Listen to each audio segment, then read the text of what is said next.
राम राम भाई सारन है। मैं मोहित शर्मा लेकर आया हूँ क्वांटम मैकेनिक्स का लेक्चर नंबर 34। और आज का जो हमारा टॉपिक है वो है one dimensional infinite potential symmetric box. और हमारा जो लास्ट टॉपिक था वो था one dimensional infinite potential box. अब इन दोनों में डिफरेंस क्या भाई, देखो यहाँ पर हमारे पास है सिमेट्रिक बॉक्स, वहां पर था सिर्फ one dimensional infinite potential box.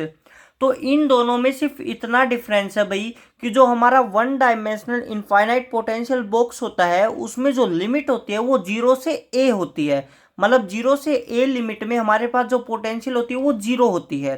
But हमारे पास जो one dimensional infinite potential symmetric box होता है उसकी जो लिमिट होती है वो होती है -a/2 से +a/2। मतलब -a/2 से +a/2 में जो हमारी पोटेंशियल होती है वो क्या होती है, जीरो होती है, अदरवाइज इनफाइनाइट होती है। या हम ये भी कह सकते हैं कि -a से +a के बीच में हमारे पास पोटेंशियल जीरो होती है। या हम कह सकते हैं -2a से +2a। मतलब हमारे पास हम सीधा ये कहेंगे कि -l से +l होनी चाहिए भाई, ठीक है। हमारे पास मतलब जीरो से जितना नेगेटिव डिस्टेंस होगी जीरो से उतना ही पॉजिटिव डिस्टेंस भी होगी। तो ये हमारा सिमेट्रिक बॉक्स होता है। तो देखो भाई हम स्टार्ट करते हैं। Consider a particle of mass m in symmetric box of potential. मैं पहले ही बता देता हूं भाई कि हमारे पास जो हमने लास्ट वीडियो की है बिल्कुल डिट्टो सेम है, कुछ भी डिफरेंस नहीं है, सिर्फ और सिर्फ लिमिट का डिफरेंस है। यहां पर जो लिमिट है वो -a/2 से +a/2 तक, ठीक है। और वहां पर जो लिमिट थी वो थी 0 से a, और इसमें कुछ भी डिफरेंस नहीं है। जो डिफरेंस आएगा वो सिर्फ लिमिट से आएगा। तो सारी की सारी प्रॉपर्टी बिल्कुल सेम लगेंगी जो हमारी लास्ट वीडियो में थी। तो देखो, consider a particle of mass m in symmetric box of potential Vx। Zero कहां से कहा था, -a/2 से +a/2 तक, और इनफाइनाइट है अदरवाइज। मतलब हमारे पास x less than equal to -a/2 and x greater than equal to a/2। इसमें क्या हमारे पास इनफाइनाइट है, मतलब आउटसाइड द बॉक्स क्या होगा, पोटेंशियल इनफाइनाइट है।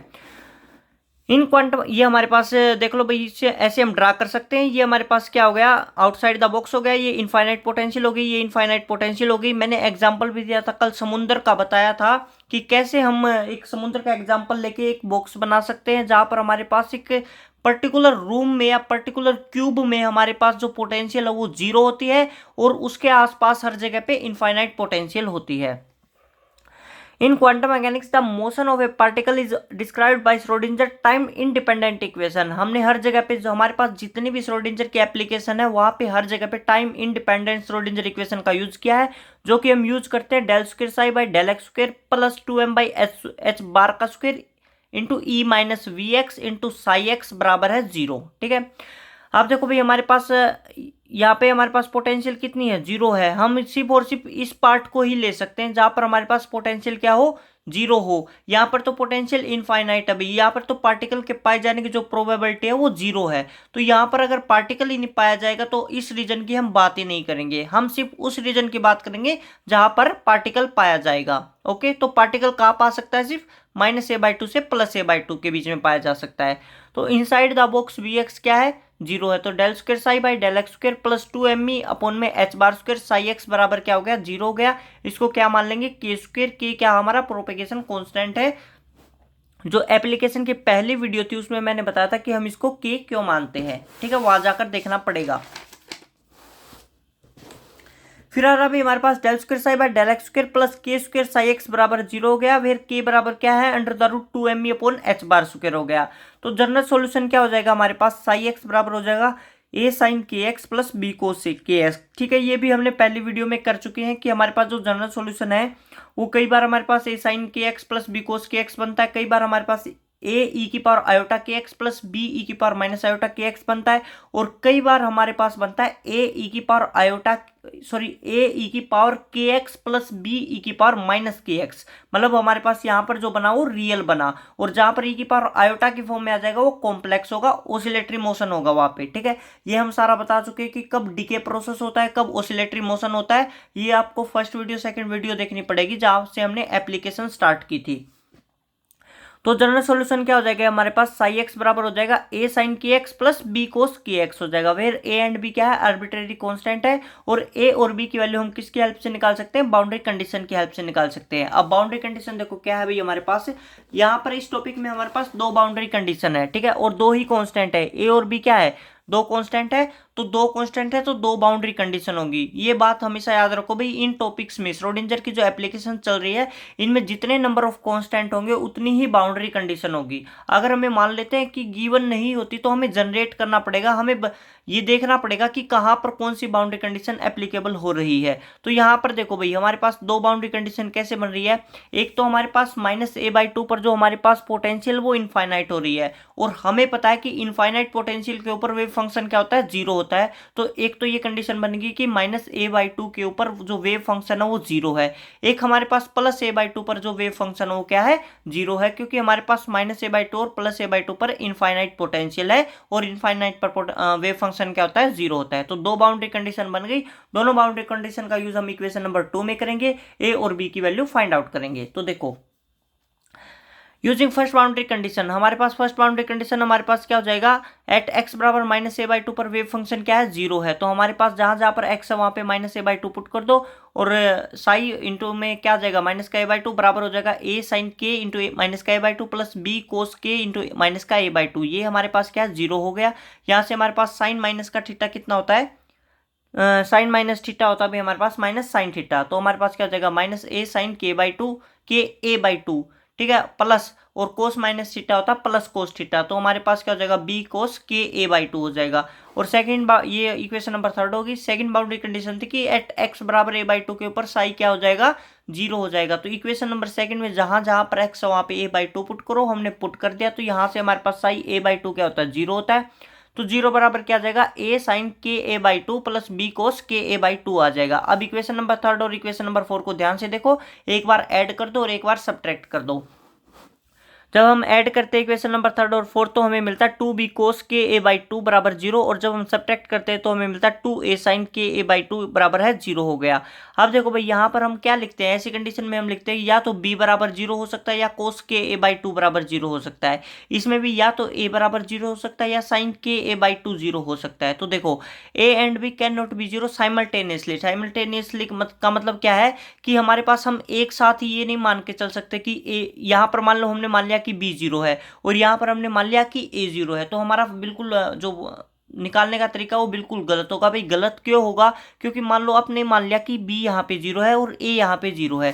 तो इक्वेशन नंबर सेकंड में पुट करो भाई, ठीक है, a को भी जीरो पुट कर दो, b को भी जीरो पुट कर दो। इसका मतलब साई क्या हो गया, जीरो हो गया। और हम किस रीजन की बात कर रहे हैं, हम रीजन की बात करें -a/2 से +a/2। अगर उस रीजन में साई हमारे पास जीरो मिलता है, इट्स मीन्स साई एक्स का जो साई एक्स मोड स्क्वायर भी क्या हो जाएगा, जीरो। और साई एक्स मोड स्क्वायर क्या रिप्रेजेंट करता है, प्रोबेबिलिटी, पार्टिकल के पाए जाने की प्रोबेबिलिटी को रिप्रेजेंट करता है। तो हमारे पास अगर पार्टिकल के पाए जाने की प्रोबेबिलिटी इस रीजन में जीरो मिलेगी तो हमारा कंसेप्ट ही गलत हो जाएगा, क्योंकि हमें ये पता है कि हमारा जो पार्टिकल है वो सिर्फ और सिर्फ इसी रीजन में है, -a/2 से +a/2 रीजन में ही है, इससे बाहर तो हो ही नहीं सकता। तो ये प्रैक्टिकली पॉसिबल नहीं है कि साई एक्स क्या हो, जीरो हो। तो इसलिए हम या तो एक बार हम a को जीरो लेंगे, उस टाइम हम b को जीरो नहीं लेंगे, और जिस टाइम हम b को जीरो लेंगे उस टाइम हम a को जीरो नहीं लेंगे, क्योंकि दोनों जीरो लिए तो साई एक्स जीरो हो जाएगा, जो कि प्रैक्टिकली पॉसिबल नहीं है, क्योंकि पार्टिकल सिर्फ और सिर्फ -a/2 से +a/2 रीजन में ही पाया जाएगा। तो समझ में आ गया कि क्यों नहीं ले सकते। If a and b both are zero then from equation second psi x zero हो जाएगा, mod of psi x square बराबर जीरो हो जाएगा, probability of finding the particle inside the box is zero हो जाएगी, विच इज नॉट पॉसिबल, जो कि possible नहीं है। तो यहाँ पर हमारे पास दो केस बनेंगे भाई, ठीक है, दो केस देखो कैसे बनेंगे। एक हमारे पास केस बन रहा है भाई कि इफ b बराबर है zero then a is not equal to zero. मान लेते हैं हम b को हमने जीरो मान लिया, a not equal to zero है। तो फ्रॉम इक्वेशन नंबर हमारे पास कौन सी है, इक्वेशन नंबर 6 में देखो भाई, ठीक है, इक्वेशन नंबर 6 में हमारे पास क्या है, a बराबर नहीं है जीरो के, तो साइन ka/2 बराबर जीरो मानना पड़ेगा, ठीक है। सीधी सी बात है भाई कि अगर हमने a को जीरो नहीं लिया, आप इक्वेशन नंबर 6 में देख सकते हो, या तो a जीरो होगा या साइन ka/2 जीरो होगा।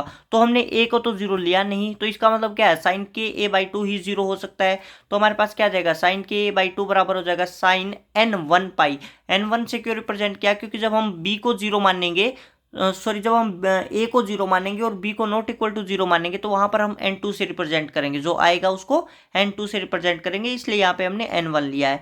तो साइन n1 पाई बराबर ये हो जाएगा हमारे पास, साइन से साइन कैंसिल आउट, ka/2 बराबर हो जाएगा n1 पाई। यहाँ पे हमारा k क्या आ जाएगा, 2n1 पाई अपॉन में a आ जाएगा, ठीक है। वेयर n1 क्या है 1 2 3 है, ठीक है, अप टू n तक है। Put equation number 7 and 8 in equation number 2। हमने 7 और 8 को इक्वेशन नंबर 2 में पुट किया तो साई एक्स आ जाएगा, साई एक्स बराबर हो जाएगा a साइन के एक्स प्लस बी कोस के एक्स हो जाएगा। तो हमारे पास साई एक्स बराबर हो जाएगा a साइन, हमारे पास टू के की वैल्यू कितनी आई है 2n1 पाई अपॉन में a, 2n1 pi x upon में a हो जाएगा। b की जगह पे हमने 0 माना था तो 0 हो जाएगा। तो यहाँ पे साई एक्स की वैल्यू आ गई हमारे पास a sine 2n1 pi x upon में a आ गया। This is the equation number 9 हो गया। n1 क्या दे रखा है 1 2 3 अप टू n तक दे रखा है। तो हम क्या मान के चलते हैं, देखो हमारे पास n1 जो n1 क्या है कांस्टेंट है भाई, 1 2 3 अप टू n तक है। तो अगर मैं 2 से मल्टीप्लाई कर दूं, ठीक है, अगर मैं 2 से मल्टीप्लाई कर देता हूँ, n1 को 2 से मल्टीप्लाई कर दो तो ये किस में कन्वर्ट हो जाएंगे, इवन नंबर में 2 4 6 8 ऐसे चलते जाएंगे। तो हमने मान लिया कि 2n1 किसके बराबर है n के बराबर है। फिर n बराबर क्या है 2 4 6 इवन नंबर है, ठीक है। तो साइन एन एक्स क्या हो जाएगा हमारे पास a sin N pi X upon में a हो जाएगा। फिर n बराबर क्या है 2 4 6 अप टू 2n तक है, ठीक है। तो ये बात याद रखना भाई कि हमारे पास जो साइन की टर्म आ रही है उसमें हमारी n की क्या वैल्यू है 2 4 6 है।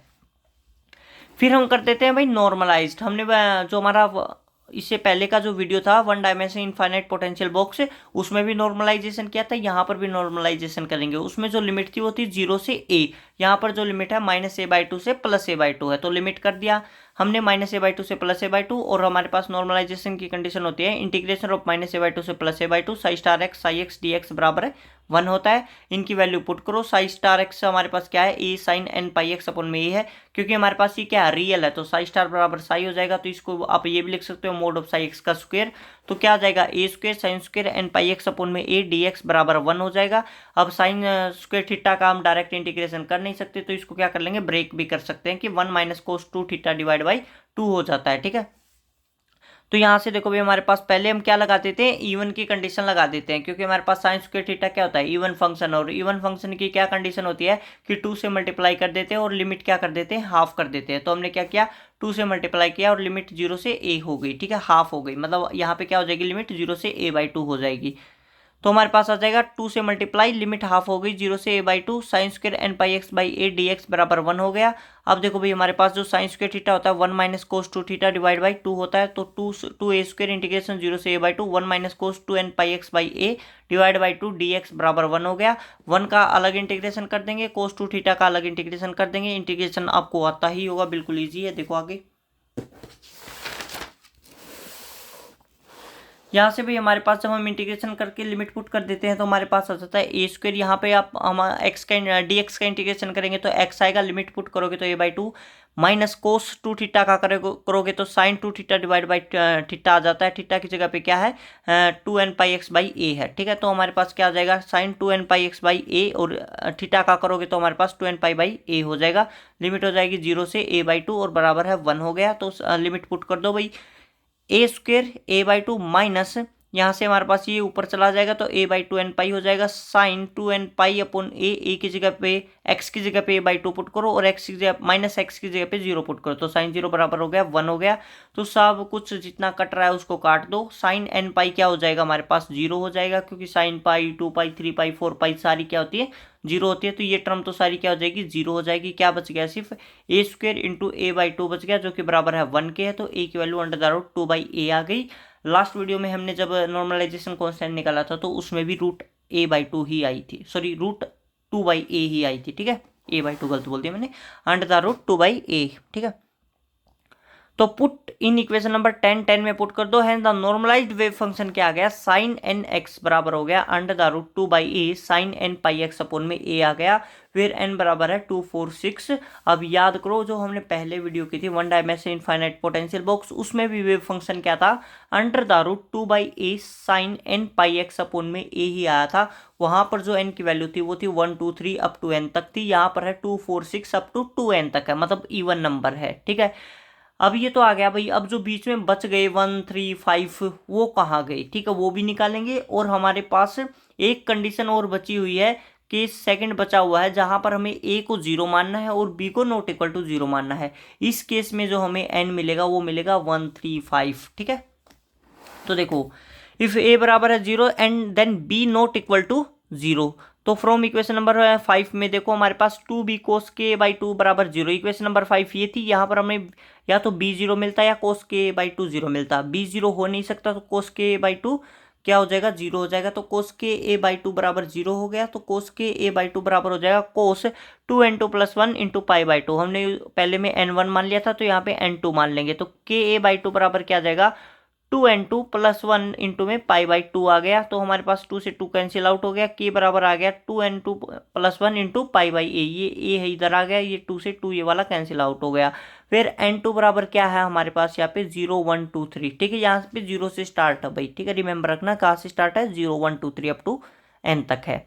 तो पुट हमारे पास जो ये है कौन सी इक्वेशन आई भाई, put equation number 12 and equation number 13 in equation number 2। 12 और 13 को इक्वेशन नंबर 2 में पुट कर दो तो साई एक्स आ जाएगा हमारे पास a साइन के एक्स प्लस बी कोस के एक्स। ये इक्वेशन नंबर 2 थी। तो यहाँ पे हम पुट करेंगे तो साई एक्स बराबर a की वैल्यू तो 0 है, प्लस बी कोस हमारे पास जो k की वैल्यू आई है वो आई है 2n2 plus 1 into pi by A है। तो हमने पुट कर दी 2n2 plus 1 into pi by A into X हो गया।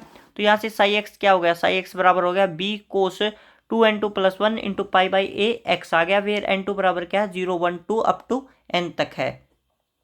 तो यहाँ पर भी हम वही कंडीशन अपनाते हैं भाई कि 2n2 प्लस 1 को हम क्या मान लेते हैं, n मान लेते हैं। देखो हमने मान लिया भाई कि 2n2 प्लस 1 बराबर है n मान लिया। फिर n2 क्या चल रहा है, 0 1 2 3 ये चल रहा है भाई। अब n2 की जगह पे 0 पुट करोगे तो n की वैल्यू 1 आएगी। n2 की जगह पे आप 1 पुट करोगे तो n की वैल्यू 3 हो जाएगी। n2 की जगह पे आप जब 2 पुट करोगे तो n की वैल्यू 5 हो जाएगी, ठीक है।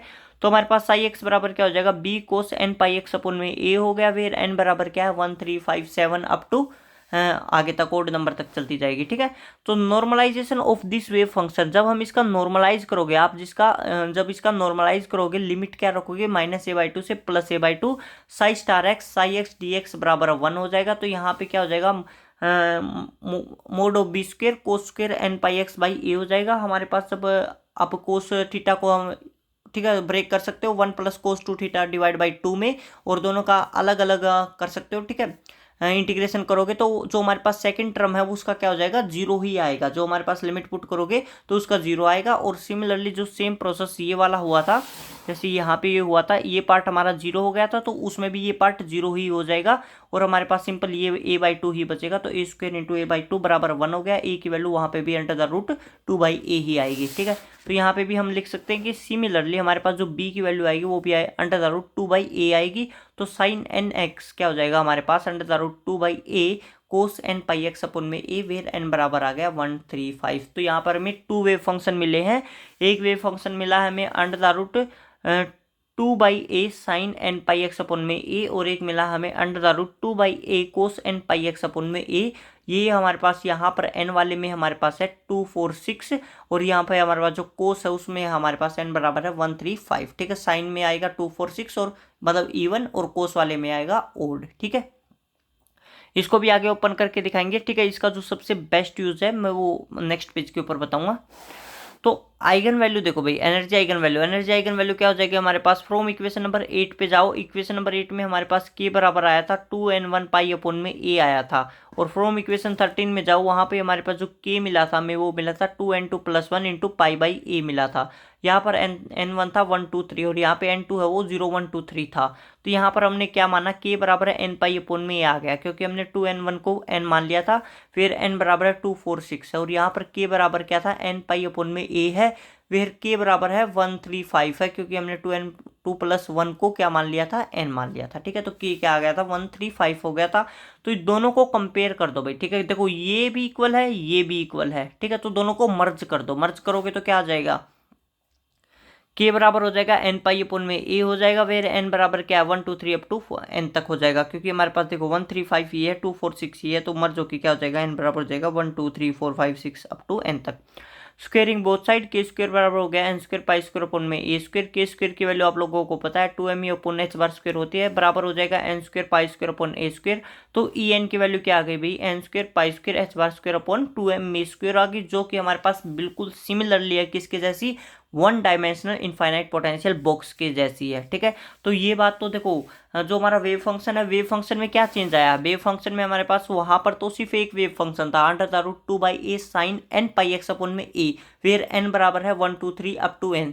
यहाँ पर हमारे पास दो वेव फंक्शन है, जिसमें एक में हमारे पास n बराबर है 2 4 6 और एक में हमारे पास n बराबर है 1 3 5 है। और वहां पर जो हमारे पास एनर्जी आइगन वैल्यू थी वो थी En बराबर थी n² π² h² अपॉन 2m²। यहाँ पर भी एनर्जी आइगन वैल्यू वही है। ठीक है, कितनी है? n² π² h² अपॉन में 2m²।